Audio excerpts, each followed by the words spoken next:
Alright, hello and welcome to the next episode of Curse of Mother Misery.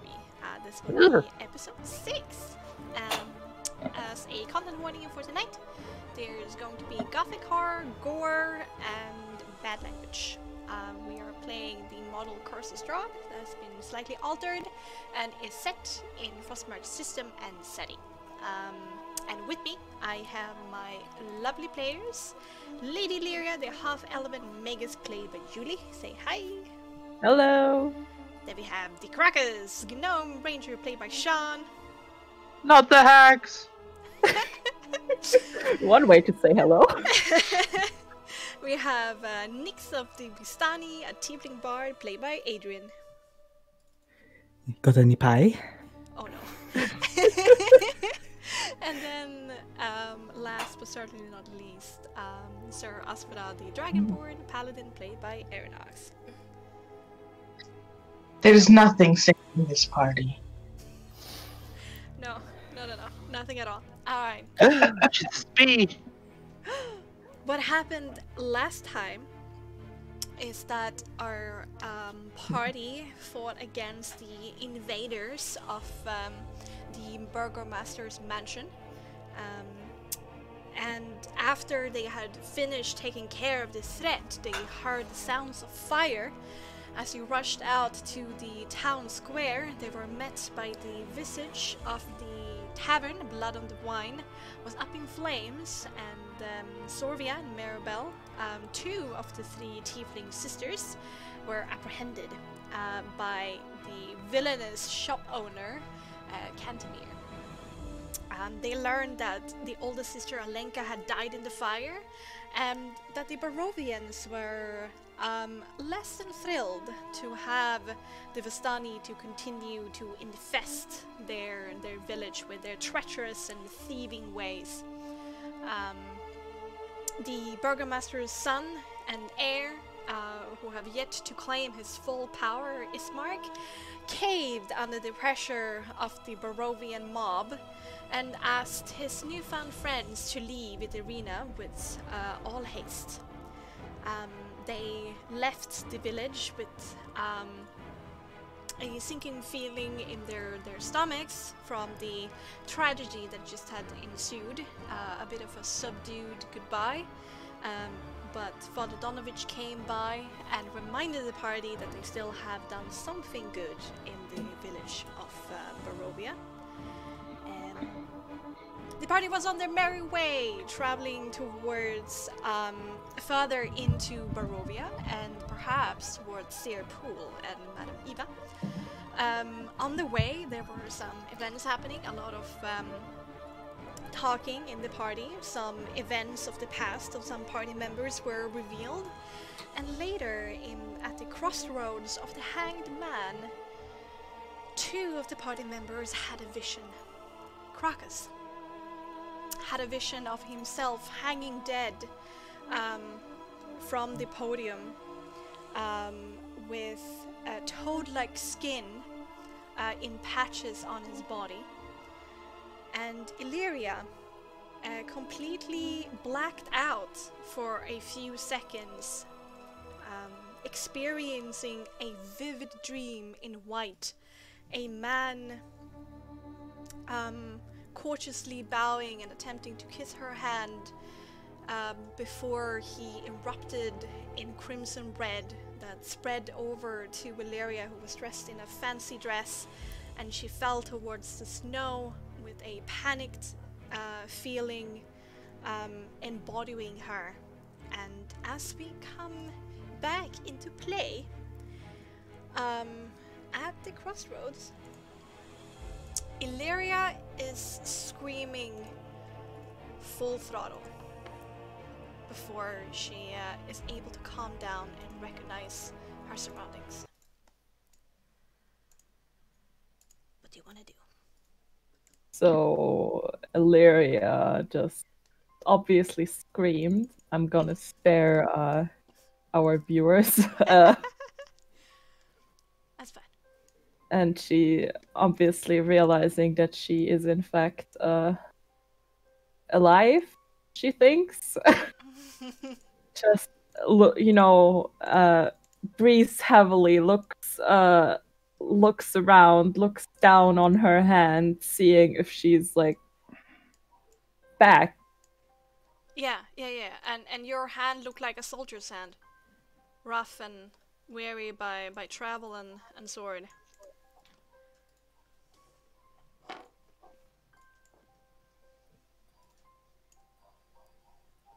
Are you okay, Julie? Did you see something? Julie? Illyria?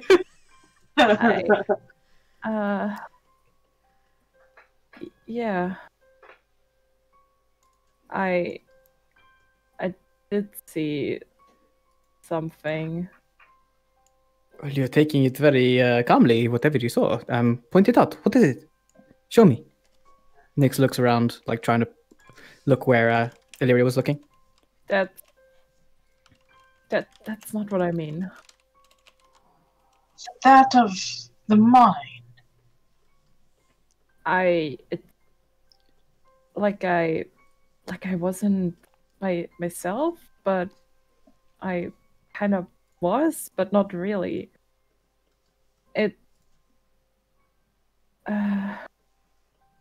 There was snow, and I was able to see the sun.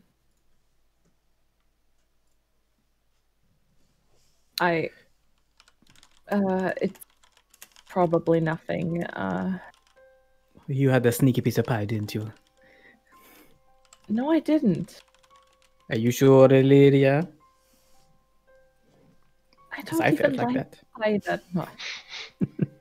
Well, it's quite odd that you've experienced a incident as that. It seems that not too long before, or maybe during, I'm not too sure, Crocus here had seen something odd. I swear I'm not going mad. Just to let you guys know, Crocus is like really stressed out right now. He's kind of like really shifty, looking around, kind of like holding himself. Before it happened, I think he pointed at me. And she just sort of like looks over to where the man is. We should probably get going. Yes, certainly. It's odd that two incidences like this occur practically back to back. Can Sir Asphodel like look around and see if there's anybody to be seen? Yeah, let's make a perception with intelligence. Okie dokie. Yeah, sister, as I squint around like Philip J. Fry. Only 16. 16. Well, there is the graveyard that is covered in a lot of mist. Some graves seems to be really old, some seems to be pretty fresh. And it's that body just creaking in the wind. As the longer you stay here, the more you smell that putrefaction like wafting off of the corpse towards your direction, which is not pleasant. There's a sound of a bird here and there,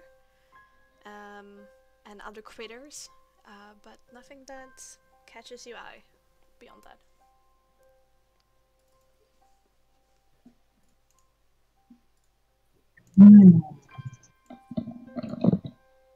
I'm gonna throw out, like, take the time as we're noodling here. To throw out a where'd it go? Oh, where is it? Primeval awareness. Oh.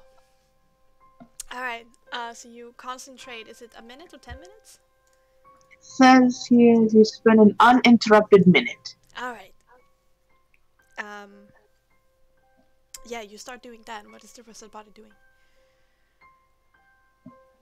I'm gonna be like peering suspiciously at this hanged man, and I cast Sacred Flame. Alright. Dex save. It screams as the fire goes flying out. He's very jumpy mood right now. A purple and golden light appears from above the corpse as it's engulfed in light. Damn.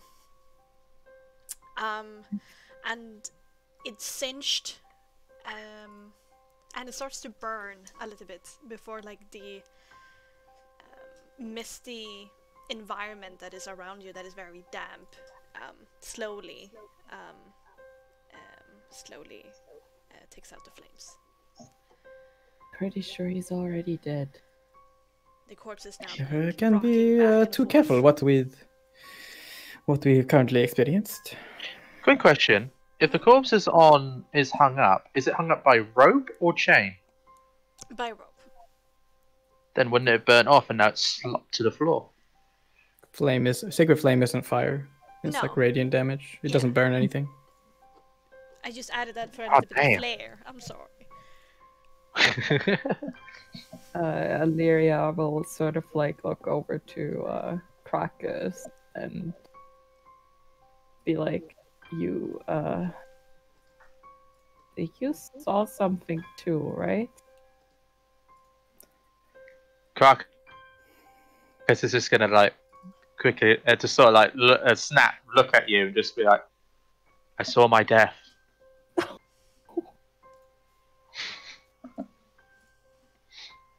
And just silence after that. Kind of look at you, kind of like concerned.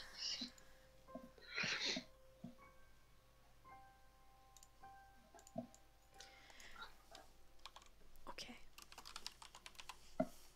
Crocus is gonna hold your hand and like get close to you. As he's still like looking around because he's just very unnerved. Alright, it seems like the whole party is a little bit shocked right now. Aeronox, no, I mean Asphoda. You finished sensing. The corpse seems to just be a corpse. But there are, you sense undeath inside of the graveyard, underneath the ground. Oh. Learning about this, she says, yes, we should get going. We can discuss this as the cart is going. There seems to be undeath beneath the earth within that graveyard. Alright. Undeath? Are we still standing here? Your home is close, right? Yes, I believe it's only a couple more hours. Up towards this way. Yeah, indeed. It has Towards gotten pretty Sepul. late. Yeah, Sepul. It's gotten pretty late, and it would be like the time to almost for you to stop and rest. Darkness quickly approaching, and they were. It's a little bit hard to see since the picture is zoomed in a bit, but over there you have two signposts. One is pointing towards Valecki, which is this direction, and Ravenloft, and this direction goes towards Sepul.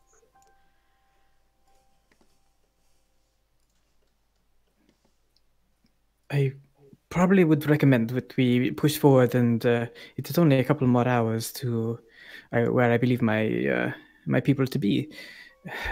I would not recommend, Frisky staying out. Frisky's. I don't. Crocus. God, sorry. Quite frankly, I don't want to stay here either. Alright, so you push on. We push on, and Illyria is gonna be like, just somebody want to take over for a bit? Yeah, Arena take the seat, and she says, "Are you quite sure that it's safe to travel in the dark? How far away is Serpor?" A couple more hours or so. We can perhaps try and speed up and get there a little bit earlier if you are concerned about staying out all night. But it is either this or braving the wildlife of. I think we should at least get away from this place. Well, this would be my first time outside during dark in a very long time, so I'm just. Perhaps you shouldn't be driving then, Irina. Maybe. I know the way. I will. I will drive. May I sit with you? Of course. Crocus just wants to say something. Do we have any rope? Do you have? I have rope. I believe I have taken it since our encounter with. I have rope. I also have. Excellent. Of course, it says rope. Is it now in Crocus's possession, the rope? Alright. I dig through my little bag and throw you 15 meters of hempen rope. He then returns it around your waist and Arena's waist and straps you in. Oh no. Are you firing off with any vampires now? Aww. I'll tie you in. Irina looks at. But you've been tied really close together, like a pull-on tight. And you're wrapped up next to each other. She looks very confused at first, but then she smiles and she says, "That's very kind of you, Master Crocus." It's like, alright! And then I just tied it a bit more, so you lose your breath a little bit, Maybe it's a little bit tight. Perfect! And then he just sits down. I can't breathe. This is worse. Valeria will go and loosen it if she can then. Alright. Like a few seconds later when Crocus is turning away, you secretly give them a little bit more room, and Arena sighs and thank you, lady. Means well. Yeah, I know. I think. I appreciate the gesture. Alright. You spur on the horses, get back on the road. And now I have everyone alone.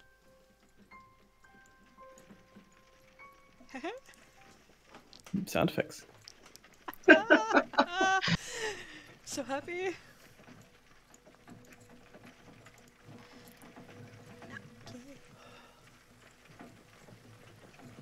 Crocus is now shocked. He's only just realised how loud this vehicle is. I'm sorry.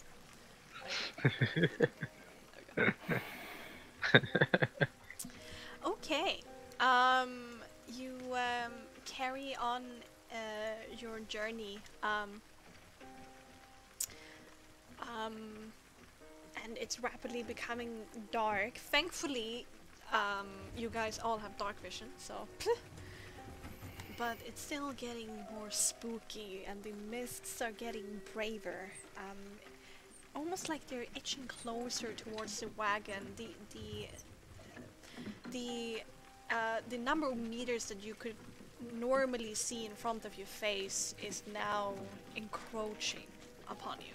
You can still see the road, but you have to strain yourself to make sure that you have the time to wear off the road or ask the horses to stop if something appears in front of the wagon.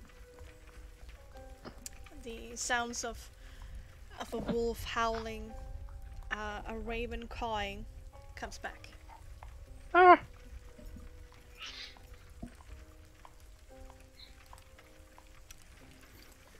I give the horse inspiration. You've got this, boy. You pat rub gently. Yeah, I give him the softest of pats on his haunches. And the vehicle starts veering in the wrong direction because Illyria is too very, trapped with like, horses. wary of strange birds. All right. So are you like, are you guys a little bit spooked, looking about, tense, silent, or are you talking to each other? Nyx is going to be focused on the road a little bit because it's like misty. He knows kind of the way, but you know, you never know what's changed since he's been gone, so he won't be talking so much. Illyria has decided to never bring the bird up again. So no. Crocus is currently looking out of the back. His ears are down, and he's touching his face to make sure he's not frogified as he looks out into the fog. He's being quite quiet, just very alert. Oh my gosh. Can Asphodel see the bird? Is that visible? Or did she just hear it? It's more like you hear a bunch of night birds, Yeah. but ravens are pretty loud sounds, you know? Gotcha. Yeah. Illyria is just very wary of ravens. Does Asphodel notice the sweariness of ravens? I mean, technically, Asphodel, I guess, would have been there for the raven incident. Yeah. Yeah. It's just we should have some sympathy with Gotcha, the gotcha. situation. Yeah. There was a raven that the party saw in the first hour or like half an hour in the village, who seemingly wanted their attention by cawing at them. And Oh. then led them towards the Blood on the Wine Tavern. But it didn't want pie. Flying off. And Oh. Illyria was the only one who, at the time, said anything about how strange that seemed. Yeah, and she mentioned it a few times. Like, that bird! Like, come on, guys. Okay. Again, then I suppose Asphodel will just say, huh, interesting. Alright. No, it's probably not, but I swear there was a bird. Who knows, it could be relevant. This is a odd place, it seems. Significantly so.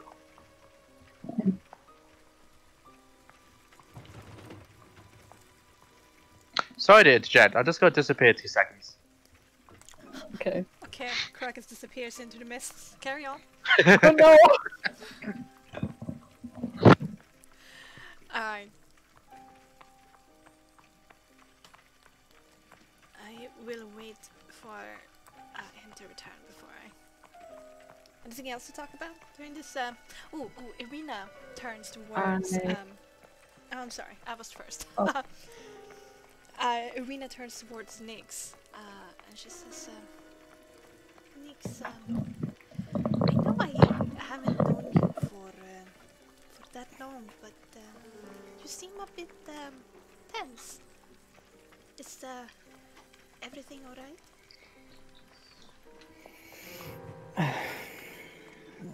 It's probably nothing. I mean, it's misty, I suppose. I guess I don't want to drive the cart off the road.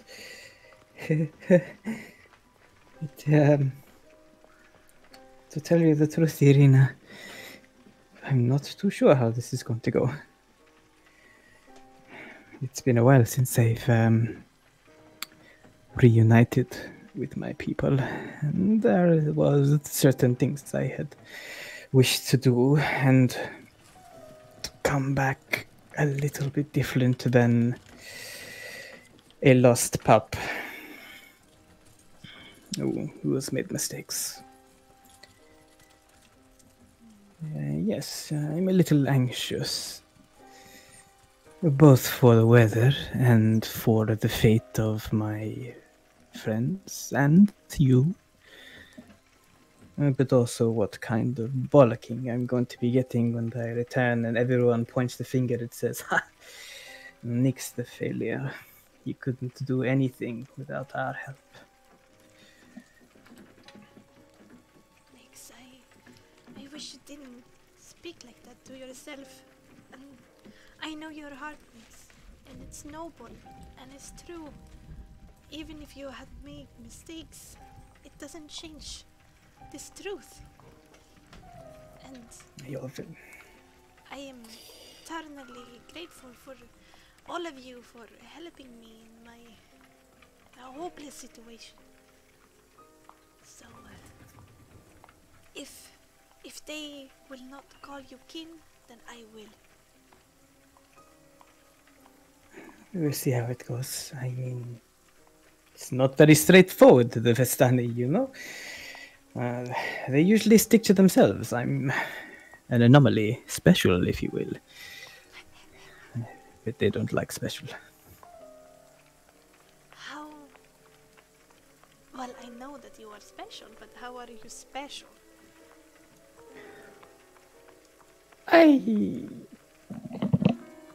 Well, I left my people. Oh, is that a bad thing for the Vistani? The Vistani tend to keep to themselves. I'm sure you know. That is somewhat of a double-edged rapier. What with keeping to yourself often makes other people not want you around. Case in point with what happened back in town. So it's a little bit of a vicious circle. We don't want to mingle, but other people don't like it when we don't mingle. We try to mingle and people don't like us mingling. What are we to do? That sounds problematic indeed. Indeed. And so, because the easiest thing is to do what everyone expects you to do as a Vistani, to stay out of the way and to be treated like that.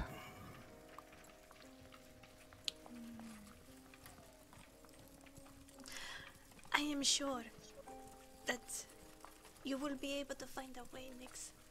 Just like we are somehow being able to find a way for me. If my situation is not hopeless, then I'm sure that yours cannot be either. I like your positivity, Irina, for someone who hasn't been out for in a while. But I have a little bit more on my shoulders than just me too, so such as this mist. It's alright. If you waver in the mist or at the encampment, I will be there. Nick's kind of like puts his arm around her, like even though like they're already kind of squished together. I mean, they can't get further apart. So, but he like makes it a little bit easier, like putting her in the nook under his arm, and says,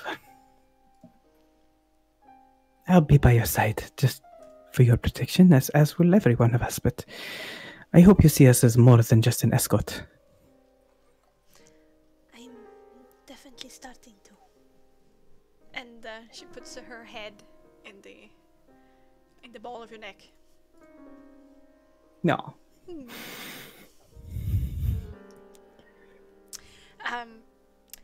Julie, you were about to say something. Yes, but Sean isn't here. Oh, he is. Okay, or he is. He's back. So Illyria at some point would sort of like turn to Krakus and be like, because I don't think you've told us what exactly you saw. You just said that you were dead. Correct, Amungo. So she's going to be, so you said you saw yourself die? Crocus is looking out into the mists. His ears are a little bit lower now. He says, "Yes, where the corpse was hanging, I was hanging. My eyes were lifeless, and my skin was bewitched and cursed.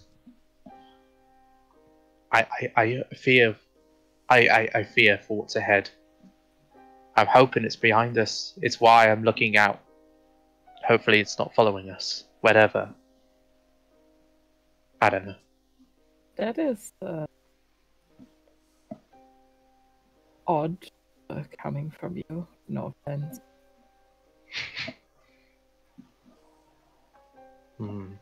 So, saw yourself?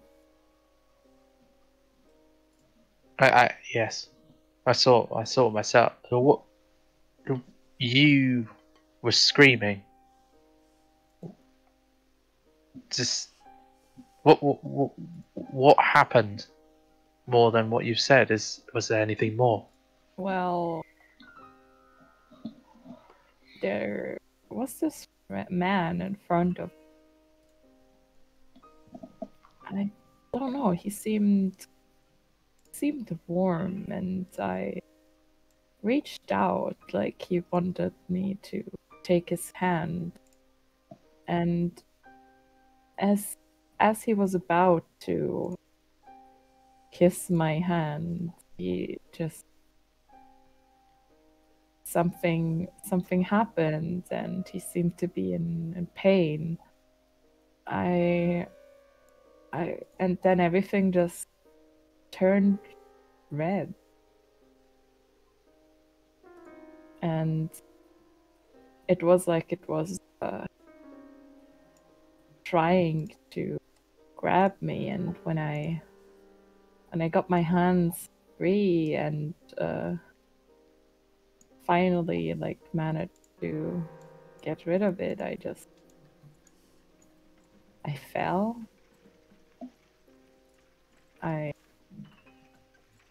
I thought that would be it for a second before I came to.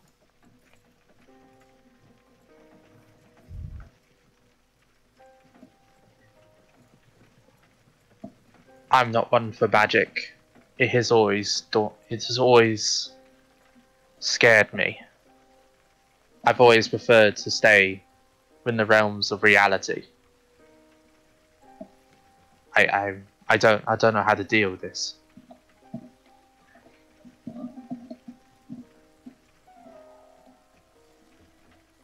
I mean,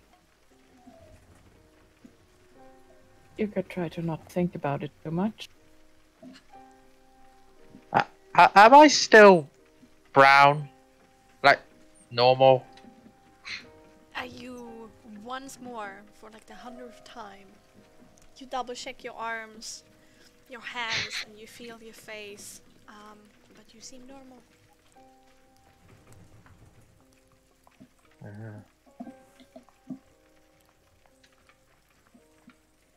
It's okay, Illyria. We're safe now. I hope. I just look, and then Krakus just looks back into the mist. Just a little bit more. He doesn't know what to think about what's going on at that moment. Illyria sort of like goes back to just,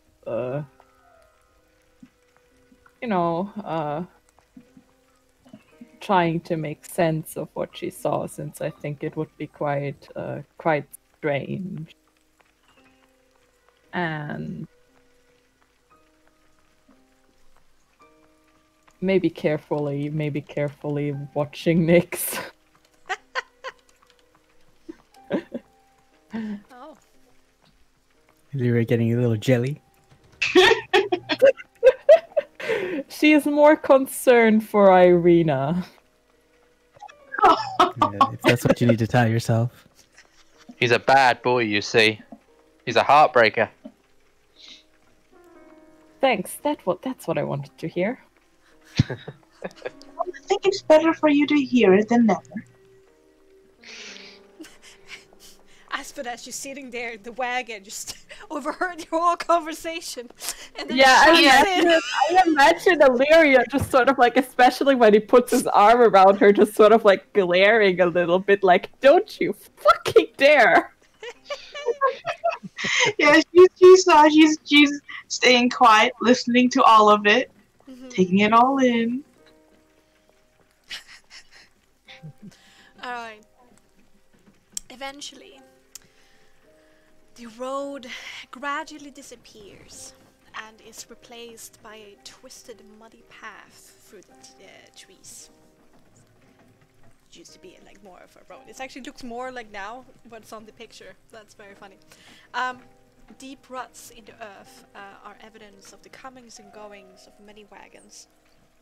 The canopy of mist and branches suddenly gives way to black clouds boiling far above. There's a clearing here, next to a river that widens to form a small lake, several dozens of meters across. Oh, whoops, I wasn't supposed to pull you. I'm supposed to pull you. There we go. Move. 5 colorful round tents, each about 3 meters in diameter, are pitched outside a ring of 4 barrel-topped wagons. A much larger tent stands near the shore of the lake, its sagging form lit from within. Near this tent, 8 unbridled horses are drinking from the river, and the mournful strains of an accordion clash with the singing of several brightly clad figures around the bonfire. A footpath continues beyond this encampment, meandering north between the river and the forest edge. And right now you're like overlooking the scene, so you haven't arrived at the scene yet, so we can just go straight ahead and join the people down there, or we can have some conversation. I pull the horse to a stop. Alright. Outside of the encampment, and I like sort of shift in my seat, look back into the cart, and see Crocus and Illyria and Asphoda blinking back at me.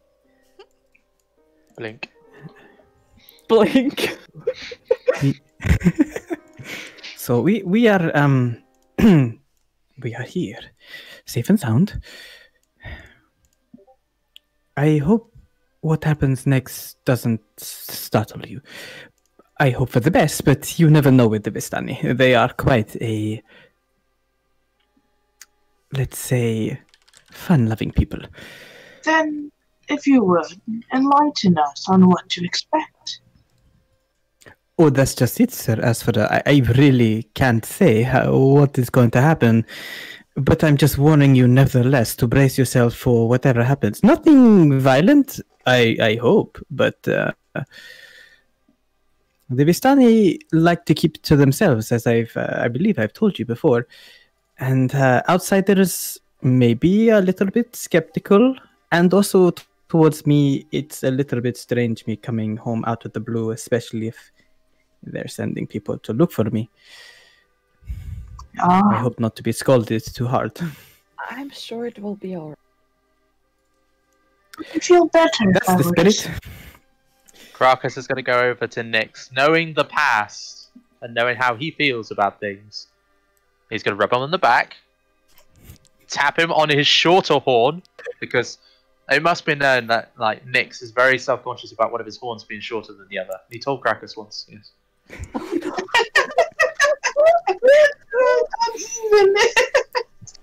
Lopsided horn. Oh, it's not lopsided, just a little bit shorter. It's like a centimeter. I mean, maybe it's natural. Fairly I noticeable. mean, you know, boobs are that way, so maybe horses are around. Yeah. So. Wait. You calling horns boobs?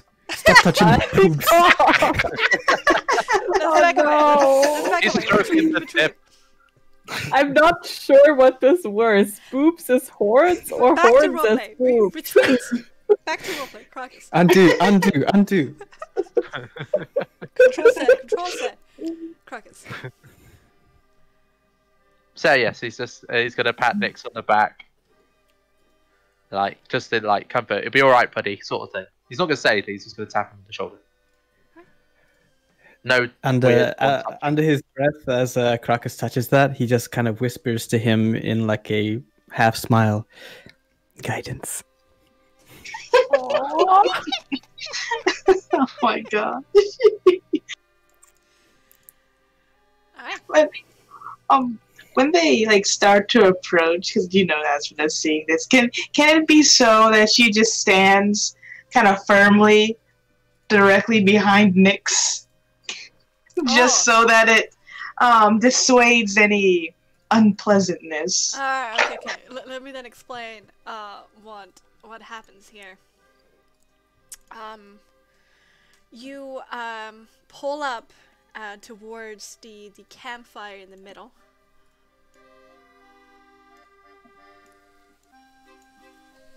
Oh, so happy. And immediately, there's several colorful tiefling faces that turn their heads and kind of stand up from the campfire or their sitting positions, or peek out from wagons or tents, looking at who are the newcomers that they weren't prepared to receive.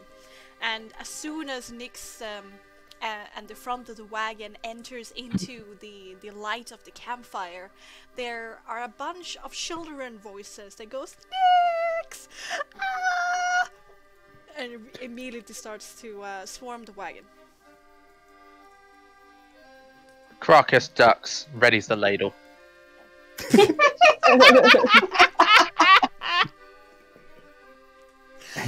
There's especially like one really small tiefling with red color that puts up its small hands and go, "Nyx! Nyx!" Nyx spends some time to undo the damn rope that Frisk is tied around his waist. Nyx, pick it back right! Just a moment, Rosie. Rosie, just ask for the please. Oh no, this is much too entertaining. Illyria will help you.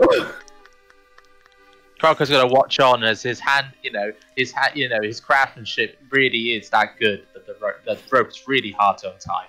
I mean, you do have a background, like basically a hunter, and you do have a hunting trap once upon a time in your inventory, so you probably know how to tie some knots, indeed. Oh yes. He's got strong forearms like a The fisherman. kind of knot that gets tighter the more you struggle against it. Like, Oh if we my don't, Illyria will try to help, and if we don't get the knot like open in a reasonable time, she's just gonna like cut Shrug. through it. Are you gonna cut through it? Okay. Nyx don't want a big back one! Rosie, I want.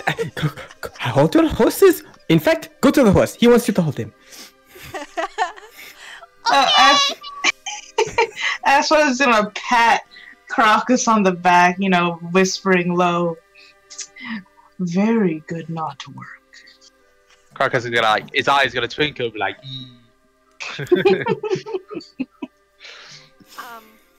There's some other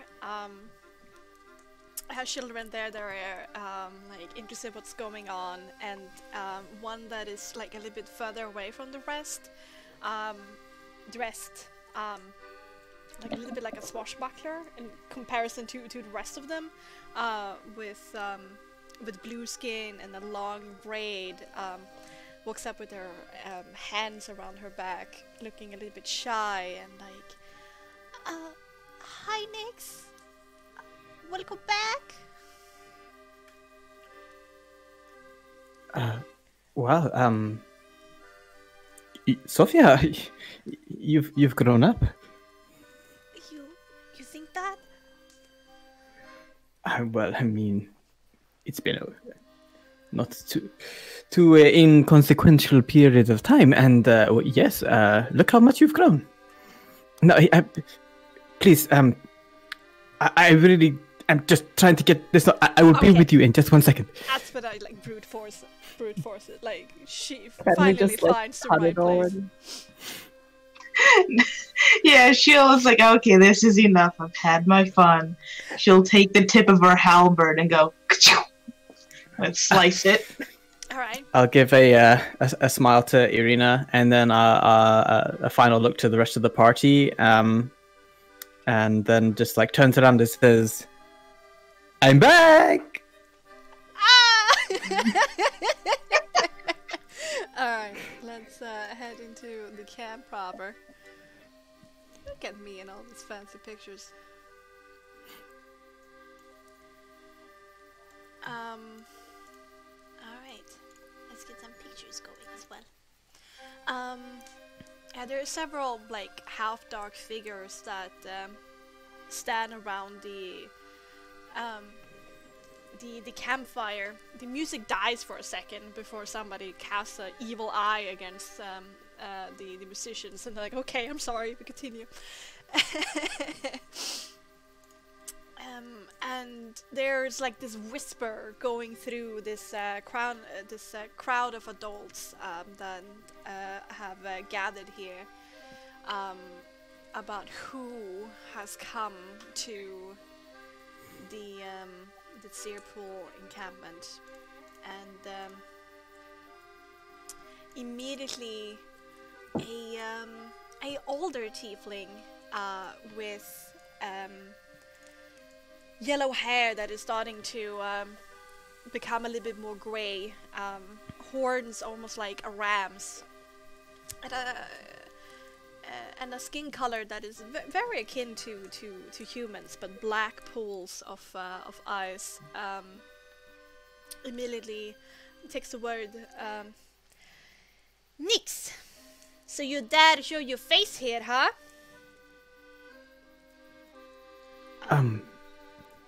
A blue tiefling comes up to her side and immediately says, Dorinia, you don't have to be so, he's still a member of, you shouldn't make Madam Eva angry. Oh, don't talk to me about Madam Eva. She has sent out almost half of our people outside of the mist searching for him, and now here it is, like out of the blue, like magic, arriving at our camp again.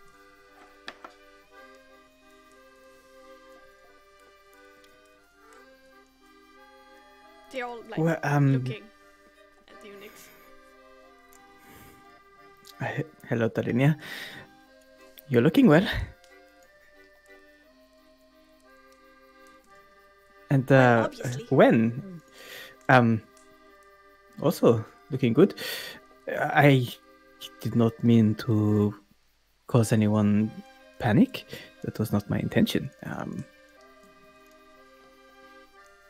I'm glad you're safe, though. How are things?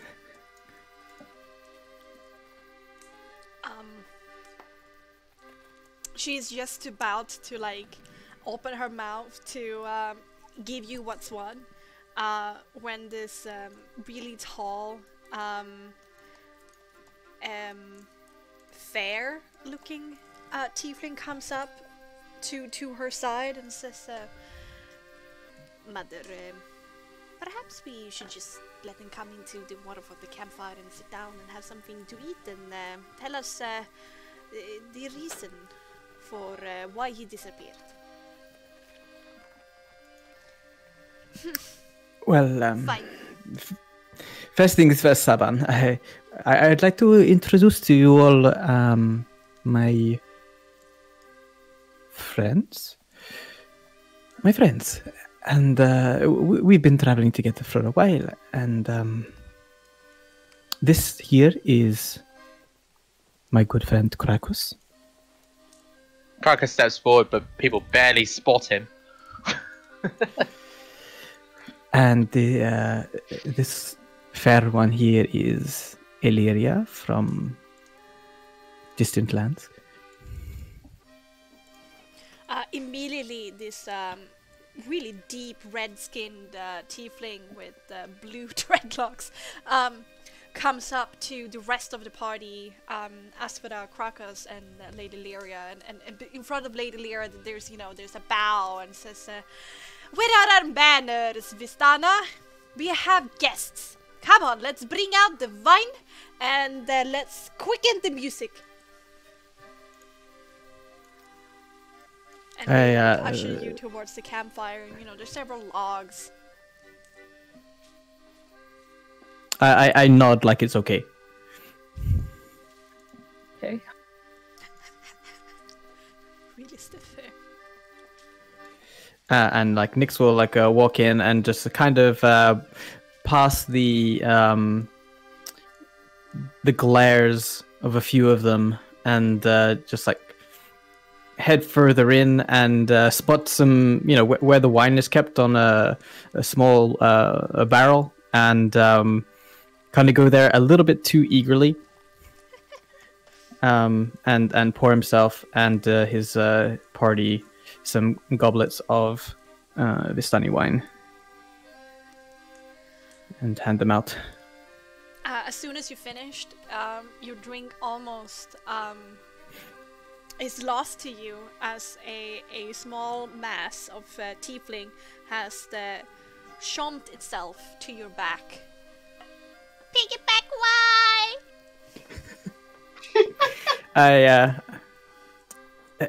Is it Yeah, it's Rosie? Yeah, it's Rosie. Sure, I'll pick her up and like put her on my hip like an uncle. And like bounce her up and down and say, "Look at you, Rosie. Look how big you've gotten. Did you miss Uncle Nyx?" You were always fun. And then like a slap of a full tiefling children hand like hits your cheek a little bit hard, as little Rosie feels about. I am these many winters now. And she holds up like her full hand, showing the 5 fingers. So many winters. I mean, you of course so many winters. You're so big. You're almost as big as me now. Where is your mother?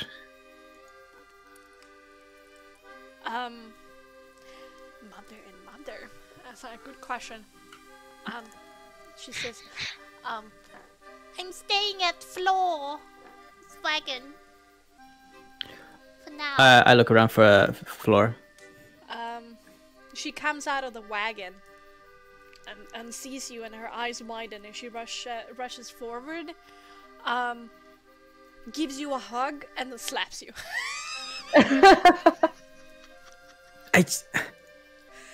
What was that for?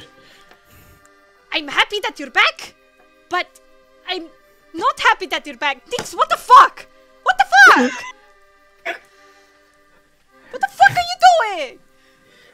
It's a long story, Flora. I've been around. You tell me you've been around? Me worrying so much for you, and you just been around whoring? You're not wrong, but it was not the principal reason why I left the mist. But look who I brought back. Guests. In the meantime, there's some Vistani that are like doting on the party, like making sure that are you comfortable? Do you want a blanket? Do you want something to eat? In the background, making you feel welcome. All I'm gonna say is Crocus is at the moment like eye to eye with one of the tiefling children, and he's muttering to himself. It's like looking at a mini Nyx, but the horns are not as big. And the child is basically pulling on his ears while this is happening. That's how children work, Crack.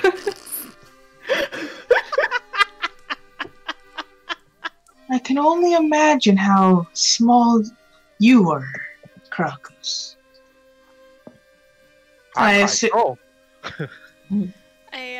Truly. The one you're staring at is this a red-colored tiefling here who says, how tall were you when you were small? You look like a child right now. Crocus kind of looks at it and kind of like recalls seeing like a frog at some point when they've been walking along. It's like about the size of one of your frogs. Really? Really? And he starts putting his hand like to the ground, kind of like this tall. How did you ride wagons or horses when you were so small? Oh no, we don't have wagons or horses. Are you one of those dreary and boring Barovians? No, well, I'm one of those very interested and frightened swamp folk. Do you have a soul, mister? And then, like, Excuse Floor is turning around and she says, Tara! Do not bother the guest with such questions. You're being rude. I'm sorry. Crocus is gonna pull on Illyria. Be like, are my eyes okay? They're still normal. They're not milky white or anything. Yes.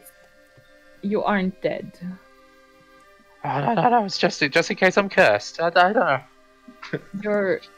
It's all right. It was.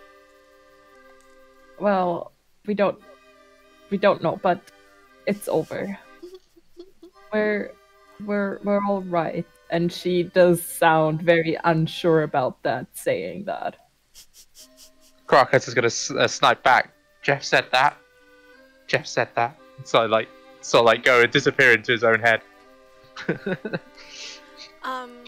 This older gentleman dressed pretty properly for a Vistani, with white hair curling across his pretty fair complexion. What's it called? Complexion. Complexion. Thank you.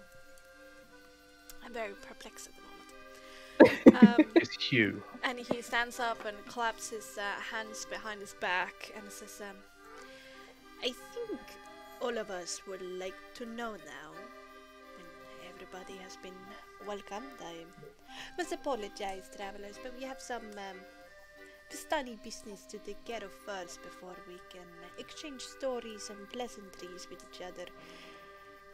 Nix, tell us. Where, why, what? I don't even know what to ask. Tell us. Tell you what, it's not been too long, right?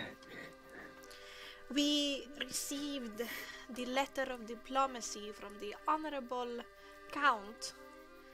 It disappeared, and so did you. And then Madam Eva asked for as many Vistani as possible to leave the mist and go searching for you. And then here you are, just showing up on our campfire. I think you owe all of us an explanation.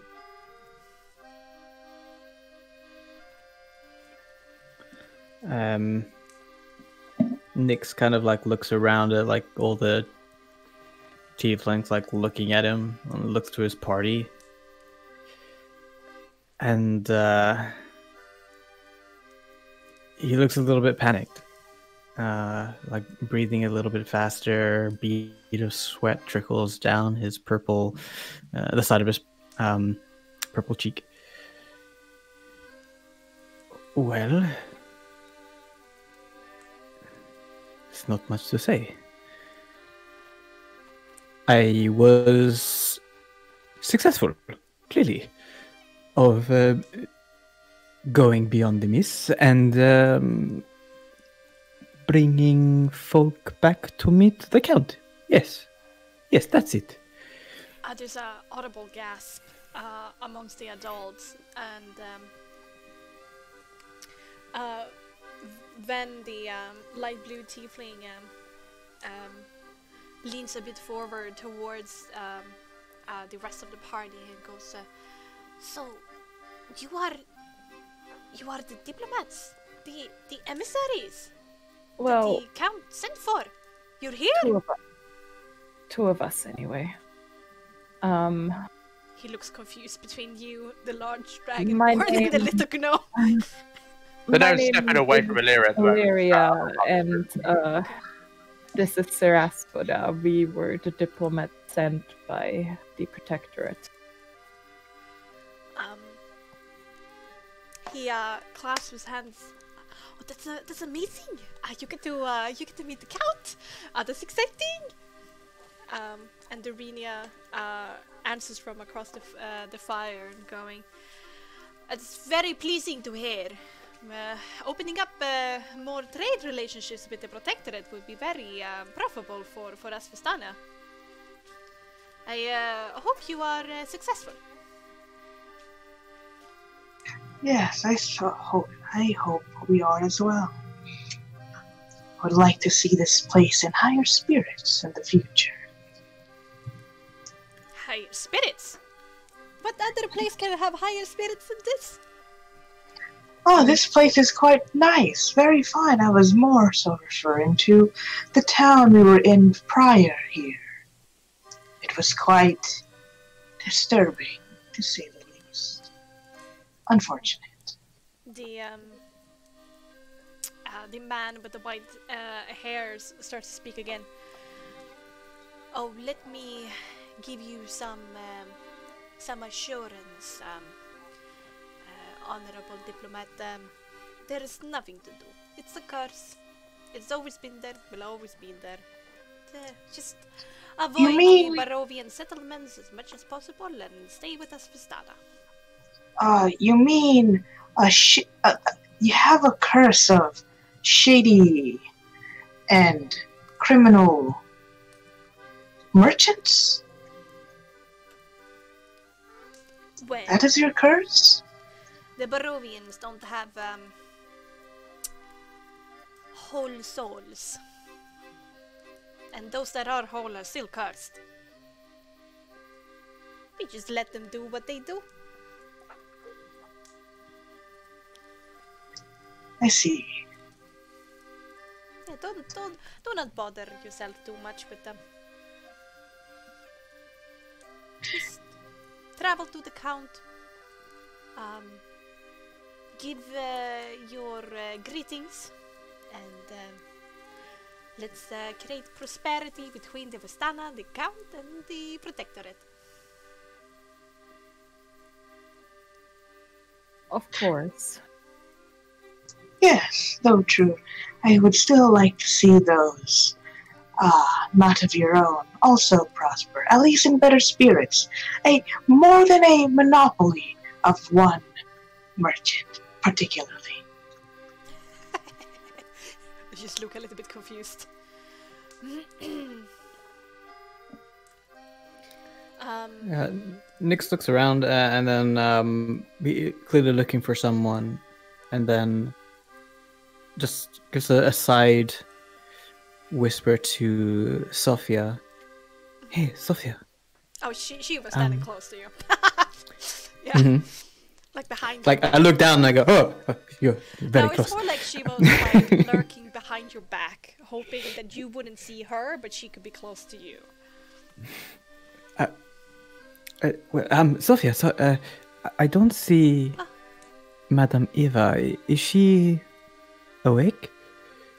Well, she's in our tent. I'm sorry to disappoint you, Nyx, but she said not to disturb her until she's ready. I don't know, we got very confused. But no one is allowed to see her, and she's been like that for like 2 days now. Eating very little. 2 days, and no one has checked on her. Well, we have talked, with her through the cloth of the tent, but she doesn't want anyone to enter. Have you started to make that book of yours?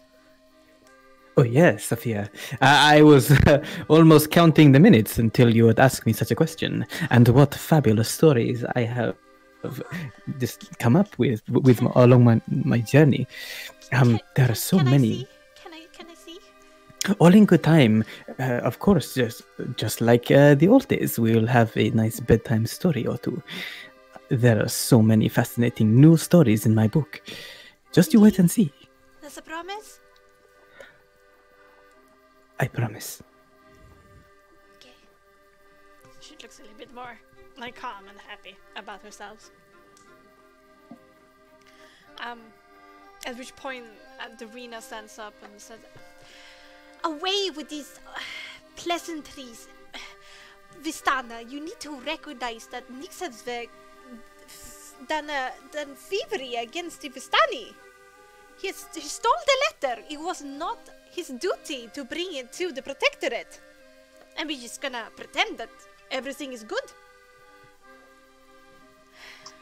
And Madam Eva is here not to excite justice, so what should we do?" I say excitement. Just like his troublemaker of a cousin. I'm very sorry, but it is not within my realm to do such a thing in a place I have no particular authority of. That and Nix has been a great aid in our journey here. To do that to a fellow compatriot and companion would be betrayal. And one that I will certainly not do. The old man leans forward onto resting his hands on his knees and looks towards Asveda and Lydia and says, "I know that you have traveled far with Nix, but seeing as you are diplomats from a neighboring country, our honor and our principles cannot allow us to make you continue traveling with a thief and a liar. I am sure that somebody else here at the camp can guide you on the rest of your journey." Now look here, I'm strong! Traveling with Nick. The tall, muscular, like slightly whitish tiefling, stands up and puts his hand above his heart and makes a bow. "I'd be happy to escort you to the rest of the way towards the castle." While we appreciate it and understand your concerns, over the time we traveled together, Nick has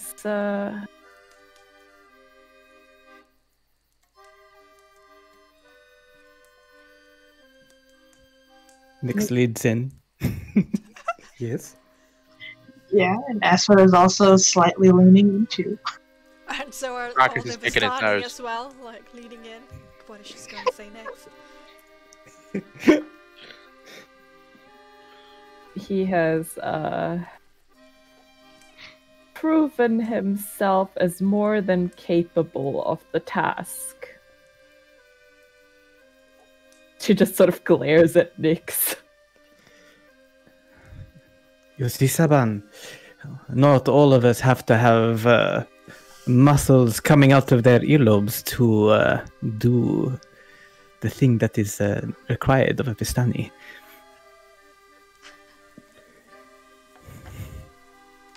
He laughs a little bit and says, "Well, I mean, you brought them all the way here, so I guess that's a point in your book, if you had one." And Darina immediately looks a little bit sullen that Saban would say such a thing. Now, Saban, I am not the tiefling I was when I left.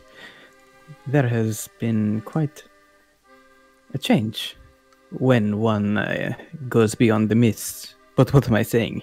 You wouldn't know. What with staying by your mother's side, sucking at her teat all these years. immediately red in the face. And takes a cup of wine and says, I'm sorry, I need to check on the horses. Nix looks like super proud of himself, like he's puffs up his chest and looks around like for recognition, and like no one gives it to him, but he's like, I'll take it. Illyria has a slight smile. Yeah, Ven snickers until Bella like shoots a vicious elbow in his side and he like coughs a little bit. Yeah. Dravinia also stands up and says, well, you're welcome to our food and our wine, and go to the count, but be wary of that one. And she points. I think he's cursed too. And she leaves the campfire.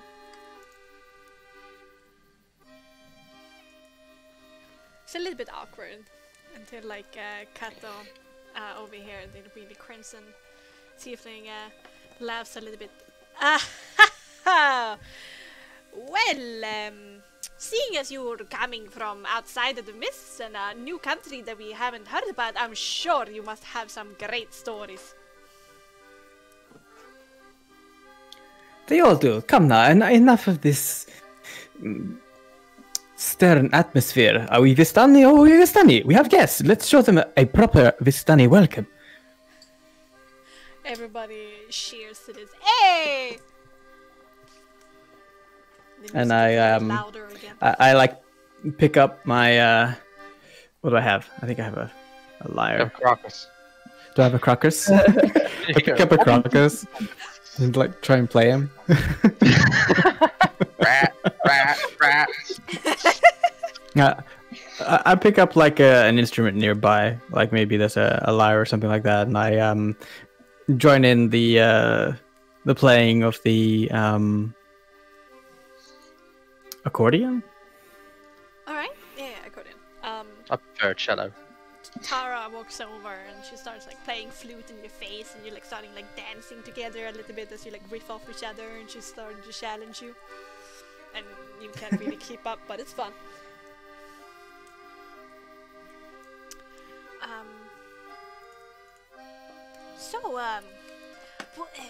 I'm very sorry, but what is the names of our guests around our campfire and the one who is supposed to meet the Count himself?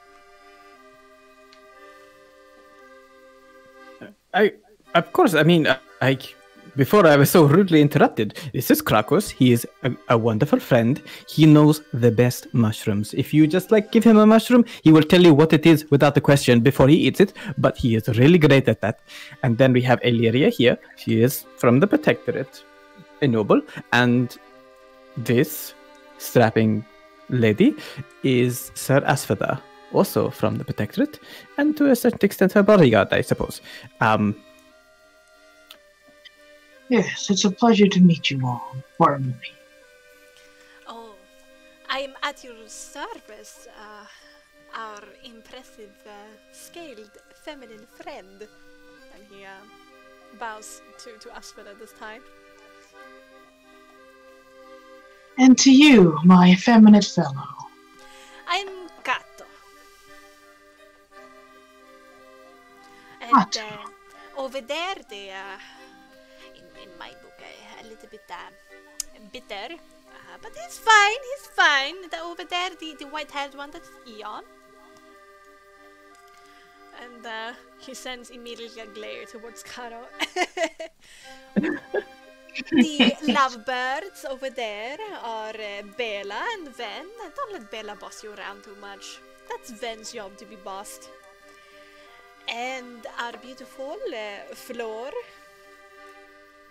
She nods graciously towards you. And our happy runt of children. Safia, Nico, Dara, Fonso, and Lil Rosie. Oh, they are all quite adorable, the little ones. So small. They are. At that point, like, Lil Rosie comes up to you and like stares up with like big eyes and say, "You're so big." But That I am. That big. perhaps if you eat plenty of food and exercise well. Floor, I want to become big like that one. Pushes over the floor.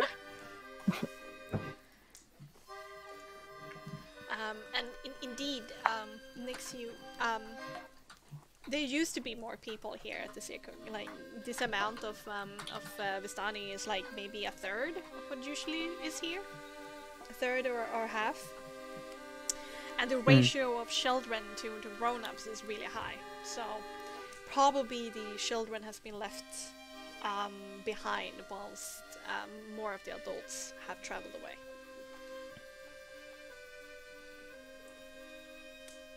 Okay. After playing for a bit, I'll give up the lyre or whatever, and take a breather, have some more wine, and like plunk myself down, slightly out of breath, next to Van, on the other side of him from Bella, and say, "Well, old friend, it's been a while. What have you been up to?" Well, not much to be honest. Since there's so few Vistani right now in Barovia, I done a lot of renovation on the wagons when there's not children and people living in them. And well,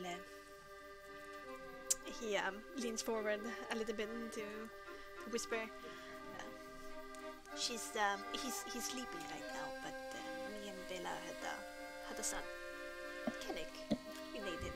So, where is everyone? How long have they been gone? There's only a few people here. Some time ago now, when we heard news from the village that you had passed through. A few weeks after I left, and like, Nyx grits his teeth together, like cringing, like, "Ooh, this is gonna be bad." Marcus has whipped out Abacus and sort of like doing like the time. Why did you actually take that letter and go? You know you weren't allowed to leave. You know how it was. Everyone giving me the wide berth, no one really including me. Always the lonely child. I don't know why. But it got a little too much. A little bit too overbearing. And I don't think will help. Well, I just saw an opportunity and I said to myself, think beyond that, I was just so tired, man. God, how are you not so fucking tired? Oh. To the warmth and mirth of the Vistani campfire, why do you want to leave? Well, to be honest, I was a little unsure when I first left. I had my doubts out on the road beyond the mist by myself. I did think to myself that this was a bad idea. I'll be honest. It was a thrilling adventure. New horizons, new cultures, new people, new beds. You have no idea. Yet you always come back. Well, to pay homage to Madam Eva and be brotherly towards the King Count over at Valaki, and you know, Count is here and the Count looks after us, is our prince. We're safe with him. You say you're safe, but you only think you're safe. Not too long ago, in fact, earlier today, I was, and along with my party here, driven out of Barovia. It like stops with like a broken record scratch. Yeah.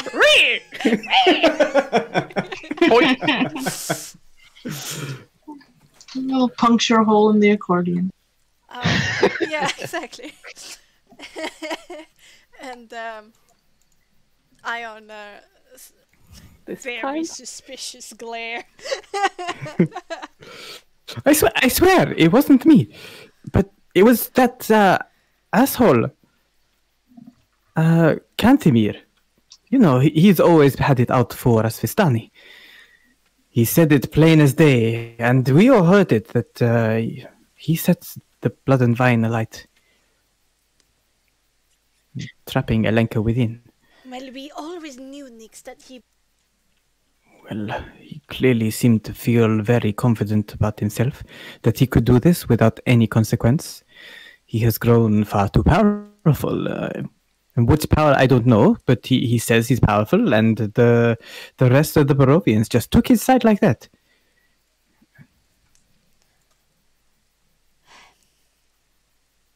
Right. When... I look towards the, Asfara and say, tell them what happened.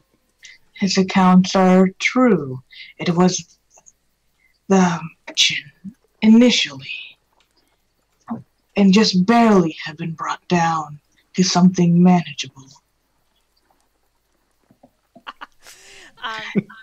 And he is quite the vicious manipulator in all of it. While the entire bar was burning, he would rather incite a violent reaction out of them instead of putting the fire out. The other Barovians, but that's not our problem, okay? When we were there trading with him, they were favorite prices to us, and we gave him favorite prices. But he sounds so very brazen. He does, and our own establishment that we bought from the last burgomaster. This is what's happening to Sorvi and Mirabelle? They are taking the proper arrangements to... Come here, and hopefully Madam Eva has recovered by then, so she can help us, guide us on what's the right path, but... Sure. What's wrong with Madam Eva? Alden and Vistani kind of like shrug their shoulders. I rush off towards her tent. Oh, alright. Oh. Crocus gives chase. It's a pretty large tent covered with red cloth. There's clearly a some kind of light source from within her own personal fireplace. And even from this distance, you can hear like ragged beef. Get your beloved to me. punch you in the diaphragm. He'll win you. Leave me. Yeah. There, that's it. What is it, DK? Madam Eva, it's Nix. I have returned. Soon.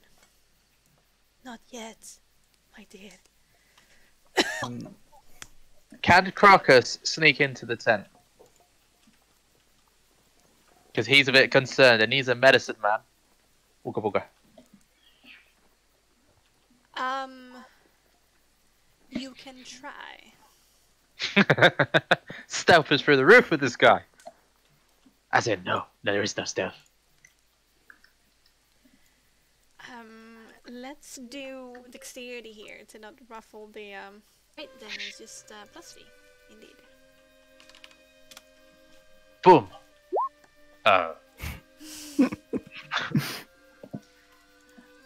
Okay. How will the little one be wrenched from his position?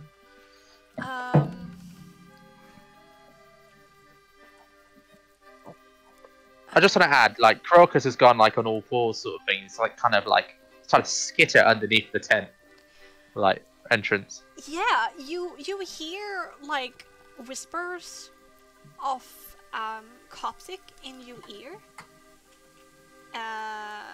Like these like spirits are whispering in your ear.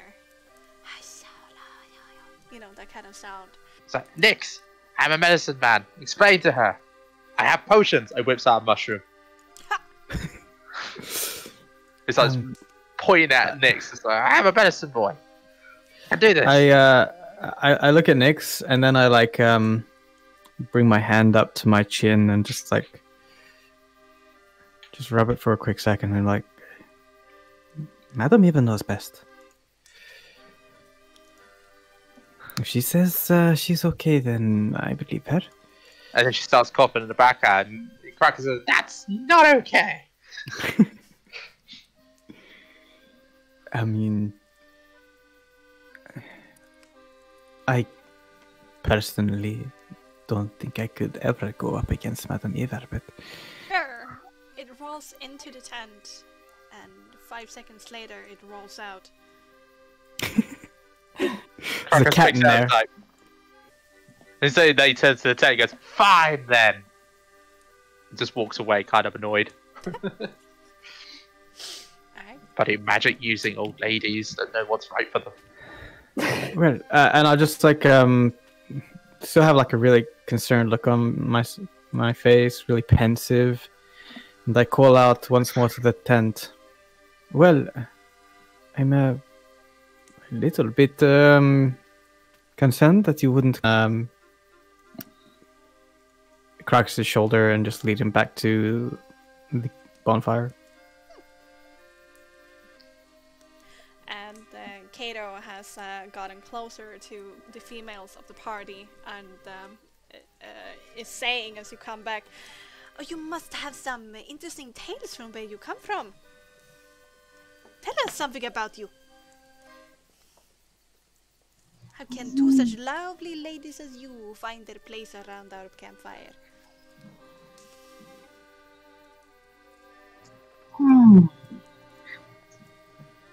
Illyria, how about you tell the first story? I must find one that's quite appropriate. I tear because I was told to. Uh-huh. Maybe it's interesting how I, ended up in the military in the first place. That sounds fantastic. Yes, I'm quite curious about that. You Please take me on see, this journey before I get lost in your eyes. oh my. You see the academy to study. Just, the boring stuff. How to, and I would sneak off to the more interesting classes. Fix a broken plate. Ah, magical mishaps, do tell.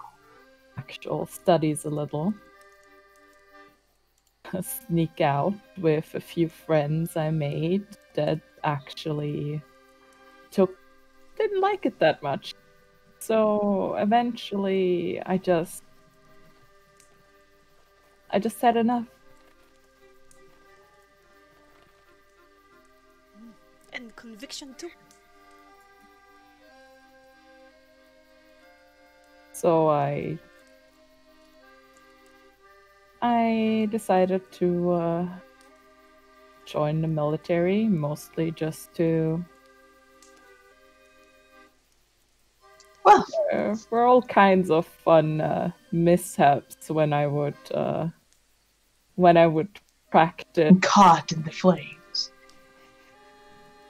Oh, no, no, there were no casualties during my experimentation. I think. I see. Unfortunate. Unless you count some of our furniture. Oh, I was certainly fortunate on your end. I recall that in the Argent Purifiers, and that when we were in the practice hall, he wanted to spit the icicle. He'd practice and practice. He'd even take it upon himself to go and put a mouthful of snow and try to spit it out with as much ferocity as he could, but it was all water when he tried. Then comes the proud one he was. My little brother, Callus, was just drinking a bit of soup. And if nobody else noticed it, but I saw the bit of cold, the puff of frost escape his maw as he tried to withhold his sneeze. And when he couldn't hold it back in, he released it right towards my fellow's bird. Oh no. As was I. Left that entire spot along with the bird in beauty. The Vistani around the campfire gives like applause, and they were listening to both of your stories like politely and interestedly, like curiously about who you are and where you come from.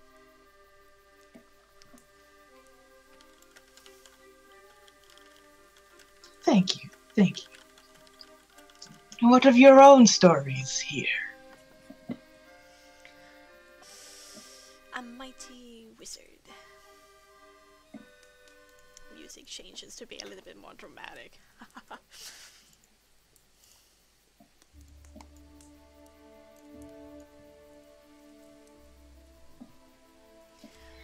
A mighty wizard came to this land over 4 years ago.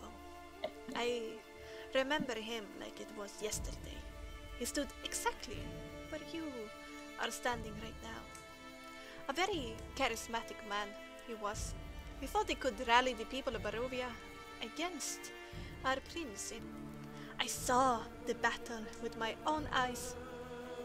Thunder shook the mountainside, and great rocks tumbled down upon the wizard. Yet by his magic, he survived. Lightning from the heavens struck the wizard next, and again he stood his ground. But when our prince fell upon him, the wizard's magic could not save him. I saw him thrown 1,000 meters to his death. I climbed down to the river to search for the wizard's body, to see if, he had anything of value but the wizard's rebellion.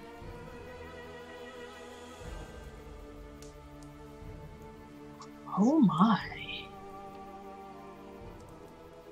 Oh, our prince is strong indeed. Flor, why did you tell them a story that has nothing to do with them? Tell them a story about the Countess, story that we have always told about our prince. But it might be a bit grim. Are you sure you wanna listen? Please, I would. Stretches her hands a little bit, and she closes her eyes and focuses for a moment. And from somewhere within her, and spits into the fire, and the flames turn from orange to green. And as they dance and sway, a dark shape appears in the bonfire's core. We come from an ancient land whose name is long forgotten by the Vistani, a land of emperors. Our enemies forced us from our homes, and now we wander the lost roads of the world. But we were deep in the land of his enemies. We took him as one of our own and followed him back towards his camp. His enemies haunted him every step that we took. They said he was a prince, yet we didn't give him up, even when their assassins fell upon us like wolves. Deep in the bonfire, you see the dark figure standing with sword drawn, fighting off a host of shadowy shapes. And he thanked us and told us his true name, Strad von Zarovich. He said to us, I owe you my life. Stay as long as you wish. Leave when you choose, and know that you will always be safe here. The figure in the dancing fire, and then she bows and sits down. Aspera's like clapping. It's like, ooh, yes, yes. Quite the story, and Illyria is also clapping a little. Sorcery. Nix, show some respect. He protects us, and therefore we shall protect him. Sure. Illyria sort of like look to like Irina to see if she's okay. Oh yeah, there's so many NPCs here. She has sometimes been chiming in the conversation. Told of her who and she's been swaying a little bit to the music and having a little bit of wine. Her nose starting to turn a tiny bit red. Just because, you know, it's...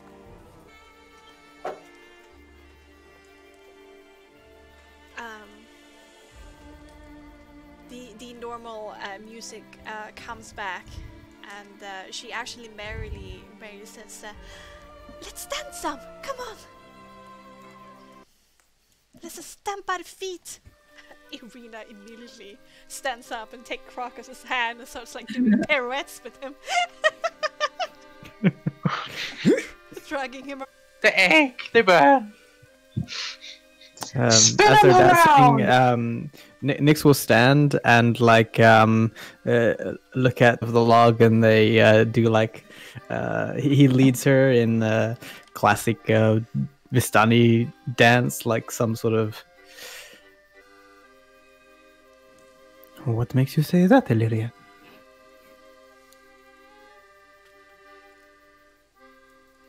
I've Really We're like dancing around. I have more so been watching out for Irina.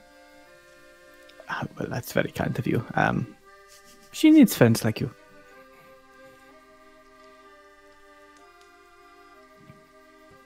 But it's strange that you think I would immediately ask Irina. You two have been getting pretty close. Maybe. I wouldn't be complaining, but you know, these are the circumstances that Nyx gets put in, so just Nyx endures. Of course. Longer than a normal day's effort. So you're all, you know, pretty exhausted, especially from the early morning that you had, and the rude awakening in the middle of it. You all that is comfortable. You can lie there.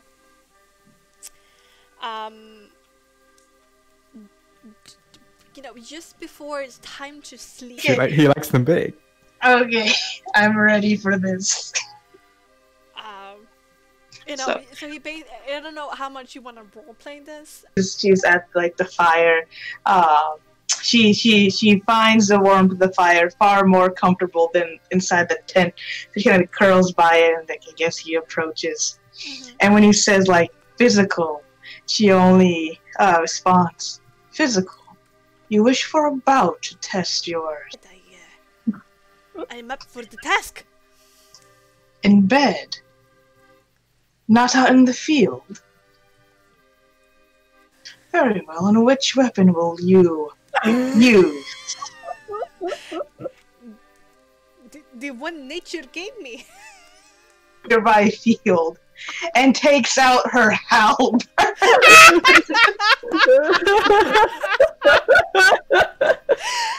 Before you do that, like before leaving the campfire, Kato like hypes himself up a little bit, like he adjusts his jacket, slicks back his hair, and like, oh, I'm not into gore. Gore, this is combat. In the Protectorate, I'm sorry, but this is a little bit too rough for me. Pardon, sexually. And he like backs away. And as he's like backing away, she just thinks to herself, "Oh, that's what he wanted." Okay. All right. Second visit is Sophia to next. I mean, we can do it here by the campfire. There is better light. Well, it would be more comfortable. Okay, the fire's fine. Okay, just... I wanna hear... Sure.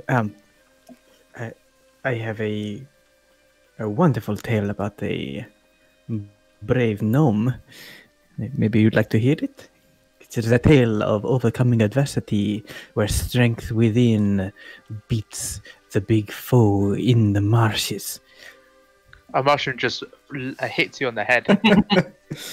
They're like, well, how about the lost druid in the forest? And as you recite the tale, she will make these very awkward advances of like putting a bit more weight into it, and then an arm, falls on your arm. Sophia, I don't mean to be rude, but you're like, I babysat you.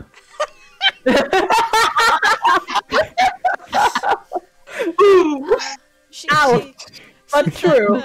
Sits up straight, completely. There is a little bit of the shine lost when you've seen things when you're a child, and Lord. So you don't want to? You don't want me? it's not that I don't want you, Sophia. It's just, I mean, Why? I see how it is. I look Why? at that. Are you jealous?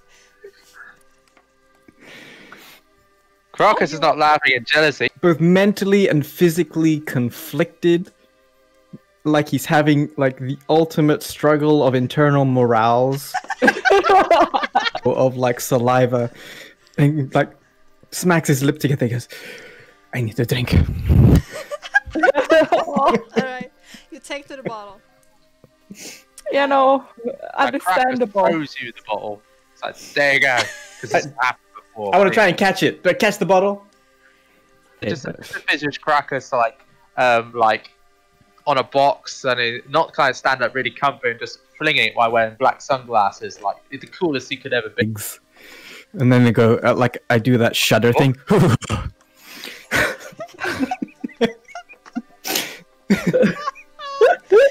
Collect the cork, by the way. What did you say? Crocus collects the cork.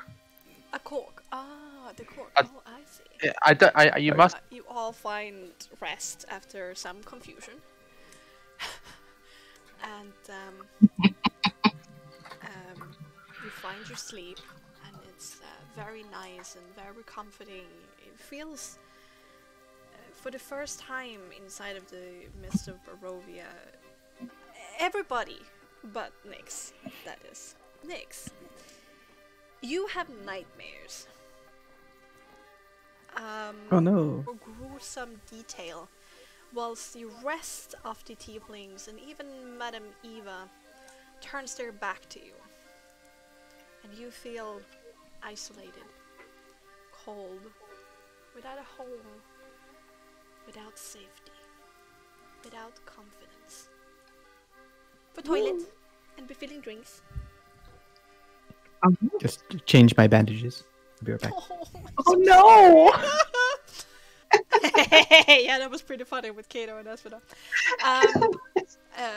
Oak Wizard says, you know, I love you, but this isn't Alabama.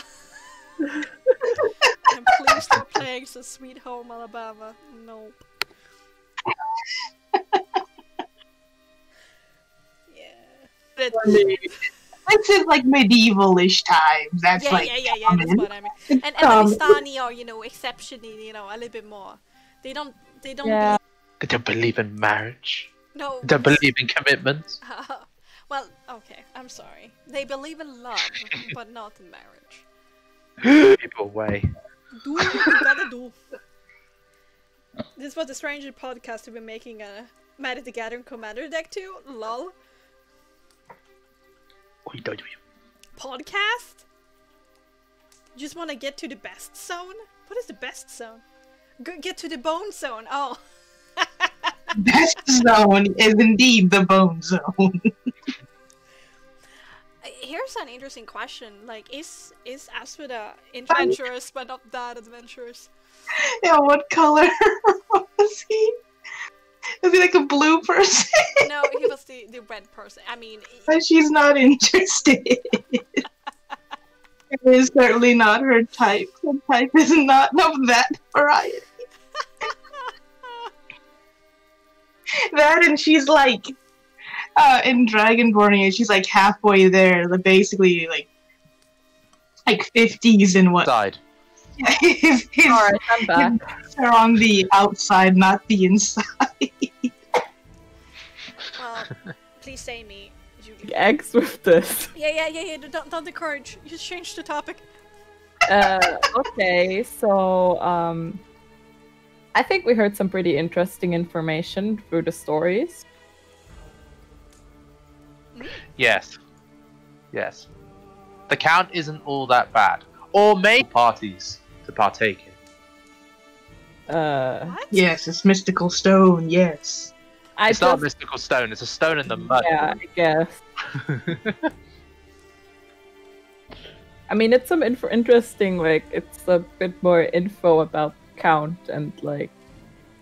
The Wizard's Rebellion was apparently a little bit over than 4 years ago. Yeah. Oh. But the story about the Count, she said... Propaganda can twist the truth.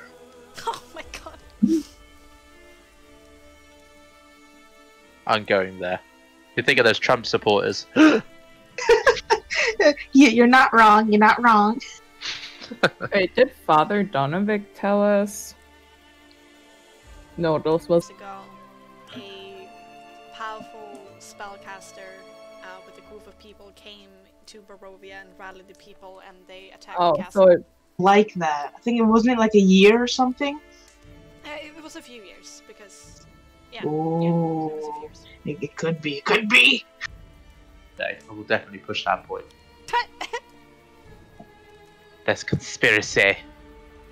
Plot to undermine him. I think we should just take up mining because his Chateau Le Dieu is on a very, very dodgy looking rock. I mean, you could just underneath and the whole thing come down. Oh no, my living room has just disappeared.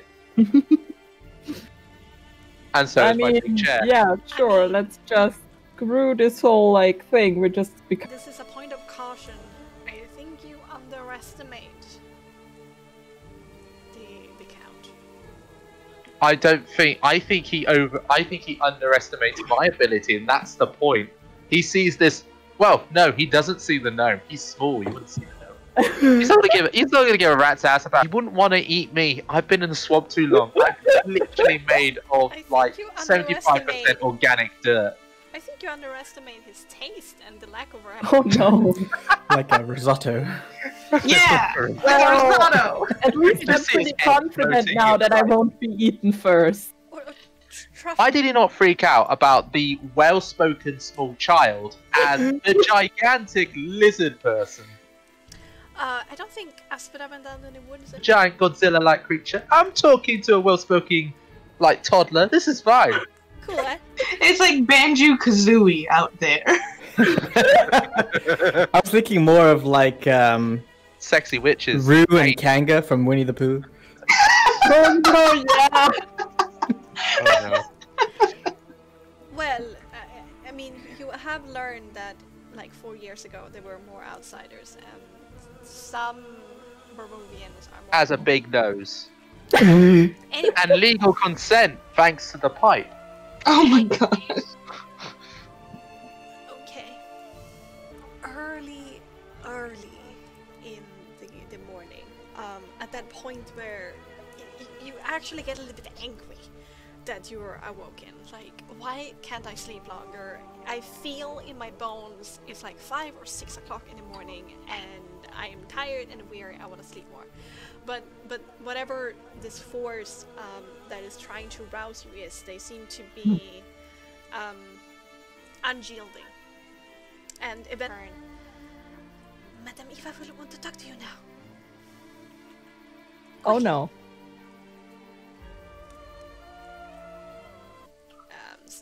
like Floor has a little bit of a extra like worried gaze upon look when you how much have you been sleeping, Nix? Have you been taking care of yourself? Are you drinking enough water? Did you have enough, like, too much wine yesterday? Have you become a drunkard? Easy, easy. I haven't even had my first goblet of wine yet. And then she mentions to you, Madam Eva wants to see Full of water, which is Okay. likely to be around, I suppose. Yeah. And just like dunk his head, like all the way in it. Floor's Like holding the chain, Yeah. just like slick his hair back, and like shake off like a dog real quick, and okay. Go back to sleep. And she goes back to a tent. And the light, the fireplace from the inn is still crackling. And the It's rustling. Yeah, yes, rustling. rustling of clothes, things.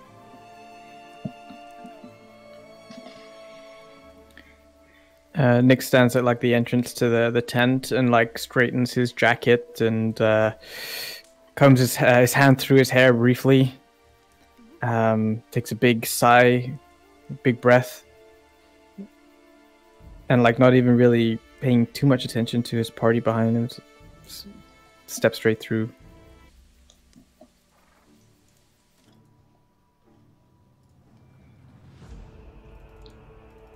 Alright.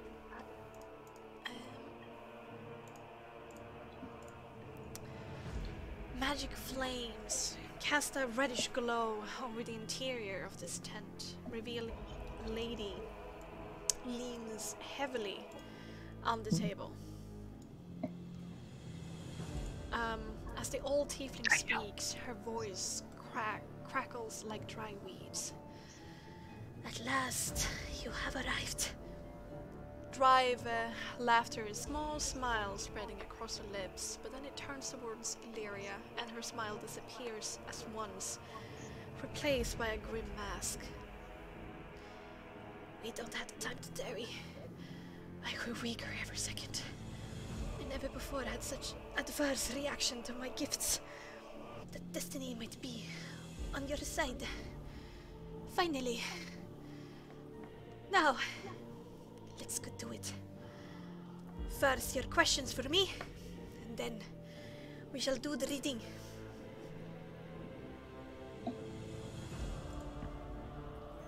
And lost her smile, and you were a little bit like, what? What the fuck? Why is she? What?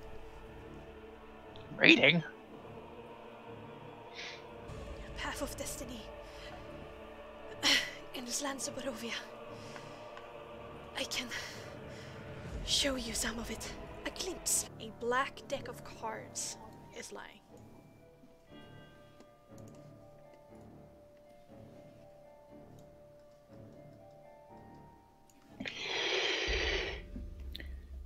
Illyria Madam Eva. makes sort of like this question look. Sorry.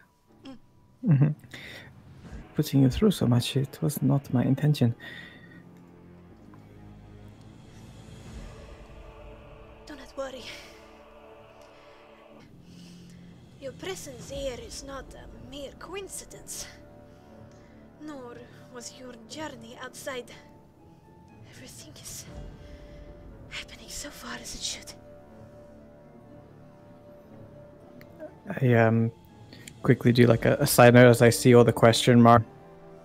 Madam Eva is gifted, but the thing is with her gift, she can have all of the things to say about everyone else, but I don't believe she has ever read herself.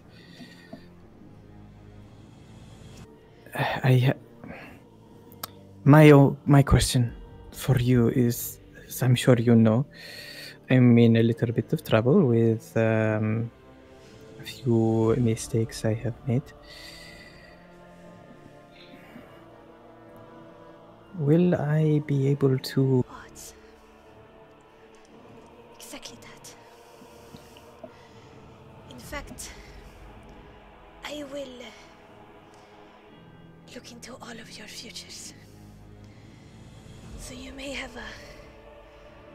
guiding star in the night.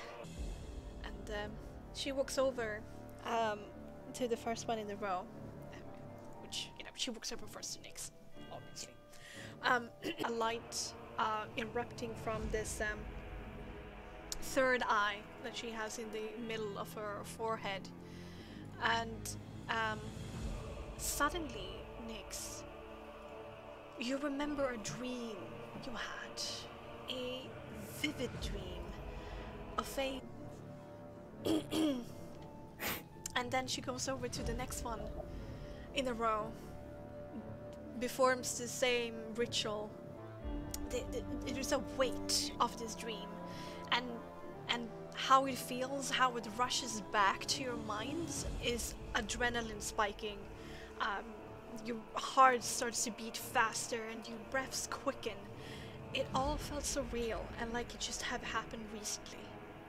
To Rose and Thorn and baby Walter, like it was yesterday. But that never happened. You're right, Crocus. From the marshlands of the Protectorate. Champion? Yes. Many champions have come before you. But I hope you will be the last. Strahd must die. The curse. Then why now? This is a stark contrast of the stories told yesterday. Well, it depends on you. And your strength into your victory. But before we start talking about the dark vestiges, I need you to give me... My. A dream not of your own, but of my experience before coming here. And she procured... I like open up my jacket and like delve deep into like one of the interior pockets, rummaging around down there. Yeah. And To Madam Eva. She takes it her in her trembling hands. She says, "Good. Now my deck will be complete." And she puts them down on the table, and from within this red ostentatious dress she's wearing with like several layers and some pierces the first unicorn with it. And and she rips it open. Her trembling hand with long fingernails goes into the unicorn. And then she brings up the knife again and pierces the other unicorn, rips it apart as the first one, and brings up a single black.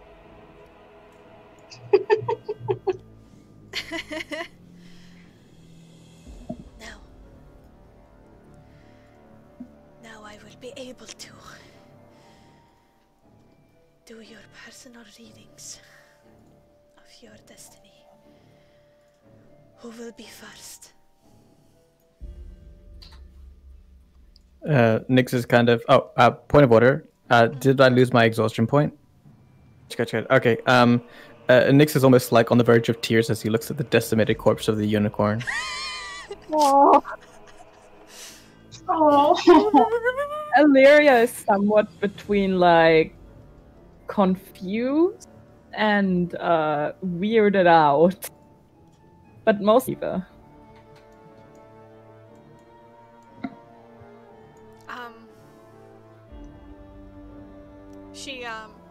She when the Eva turns her black pools of eyes to Nyx and she says, "I'm sorry. They were never real to begin with. And all things must come to an end. Do not tarry." Very well. Of course, Madam Eva, apologies. I just got caught up in the moment. And Nyx would just like whisk his coat from like behind his, like pull it to one side, like a pianist. Towards the stack, but only 4 cards, and without looking or thinking, she immediately turns it over. Your true embodiment.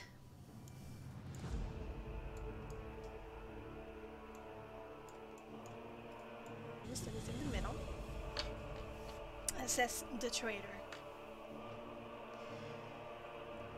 Your trust in your haven will reveal your triumph in this cursed lands of discovery and growth. If you would reject the white veil of safety in the path with the anarchist, hardships will lie in your path, but may ultimately lead to a great and fundamental change. Do not give in to laziness, my dear Nix.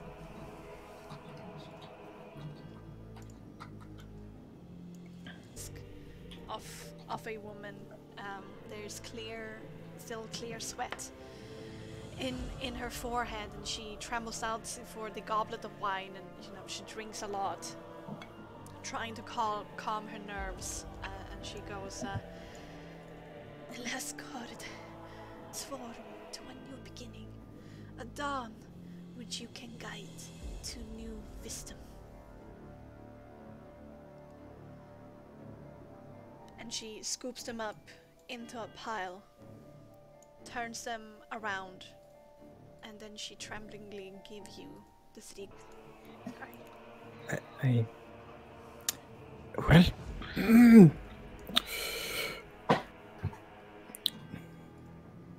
quick as a bunny. Who will be next? You see a head. Welcome.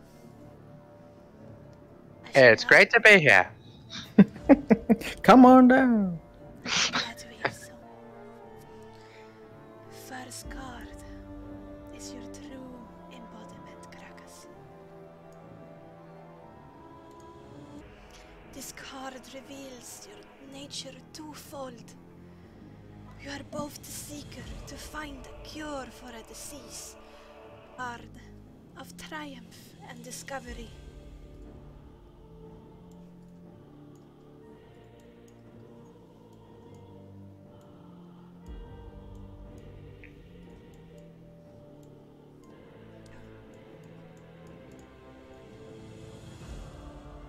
The shepherd, my poor boy. You will shoulder many burdens, and time.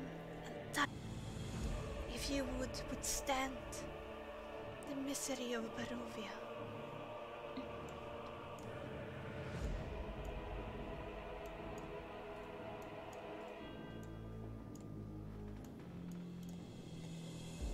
The monk. I see the confidence, bereft of arrogance and grandeur. You will find your answer. She puts them all into a pile, turns them over, and gives them to Krakas. Welcome, Sir Asfada. Take your seat. Very well. Your first card.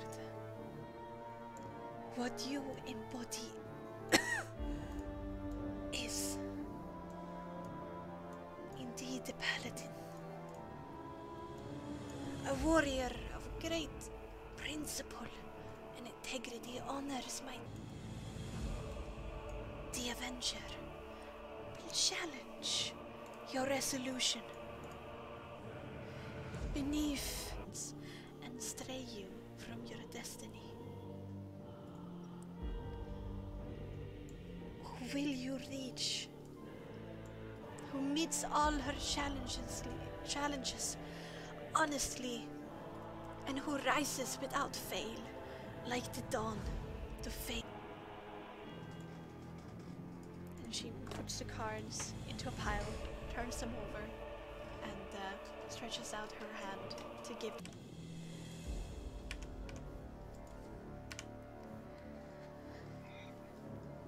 Lastly, Lady Illyria's card is your true embodiment.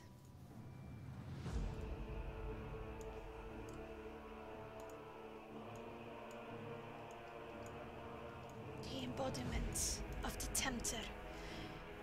You, child, lead the most brilliant astray. The second card will reveal a discovery. To you, and it will return a dear lover and a heinous enemy to you. And lastly, if you overcome the challenges ahead, you might reach the state of the Raven. Still a small ray of light. If you find it, you can wield your truth as a weapon. And she puts the cards together in a pile, turns them around, and gives them to you. Only somewhat confused looking, as she feels like none of this even. And she says, now that you know your personal path, you must now pay heed to your quest. And I say this with all the might of my prophetic abilities. No matter how powerful you grow, you find the 3 vestiges. I have warned all travelers coming through Barovia. One it must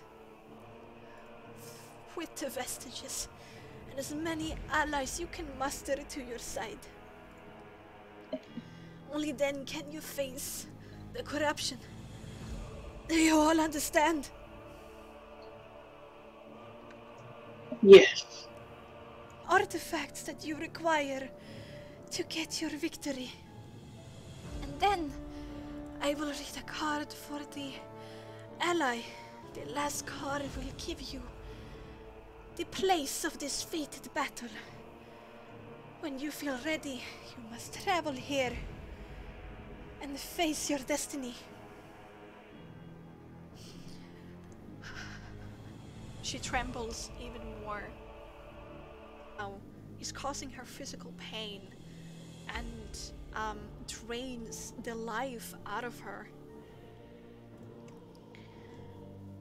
And she slowly pulls the first card as she says, this card. Because he was told to look within. Oh no! I'm kidding. It's the 5th element. Hidden behind the treasure you seek is hidden behind the crystal in the house of a saint. And as she reaches to take the second one, there's this droplet of blood that rolls down over her mouth. Even more exertion is put on her. This card tells of powerful force for protection, a symbol of great hope. And she pulls up the enchanter. I see a kneeling woman, a rose of great beauty plucked too soon. The master of the marsh knows of whom I speak. And when she reaches for the third card, she almost like stops for a moment and seemingly considers to herself to maybe not continue. But she swallows and steals her conviction and pulls the next one. It almost like drops from her grip because she is trembling so much, but she takes it up again and brings it down on the table. This is a card of power and strength. It tells of a weapon of vengeance, a sword of light.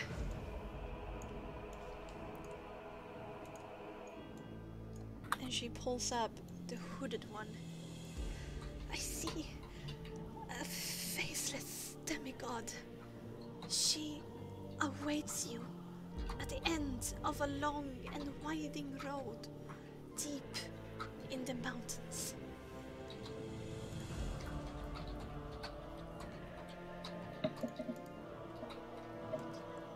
Now, I shall give you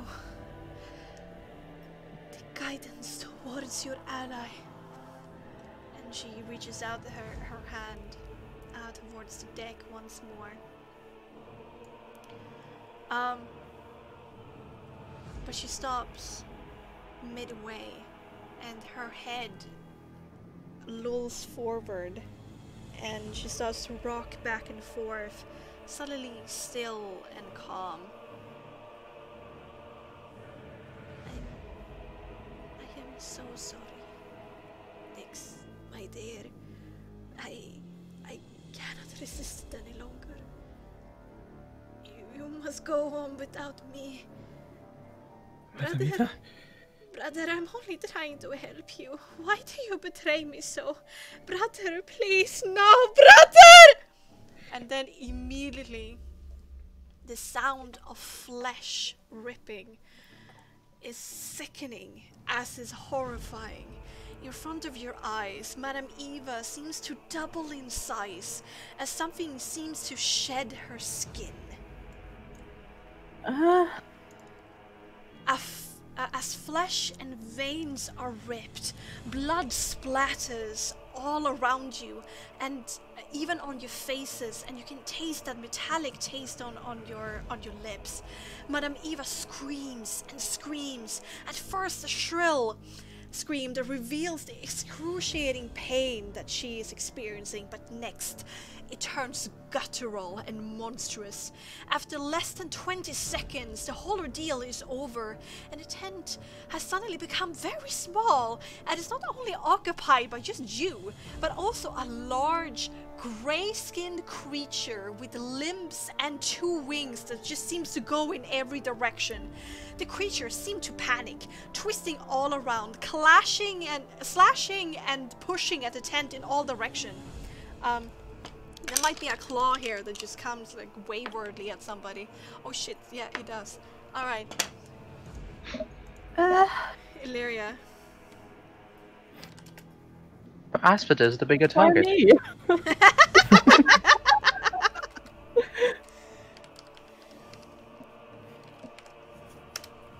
You take 26 damage. As like 3 claw marks just bear into your chest, ripping leather and flesh apart. No, this is all confusing and happen everywhere. No. Anyway, the tense cloth gets stuck and pulled by the creature, twisting the cloth all around you, and most of you fall and tumble with it. Panic is heavy in the air. But then the creature finally rips itself free out of the tent, and the presence leaves you. One after the other, you struggle to become free of the tent. And looking up into the sky above you, you can see a creature flying upwards towards the mists, and the last look, good look that you get on it gives you this vision. And it gives one last shriek as a goodbye, and it disappears into the mists. And yeah, at that point we will end this episode.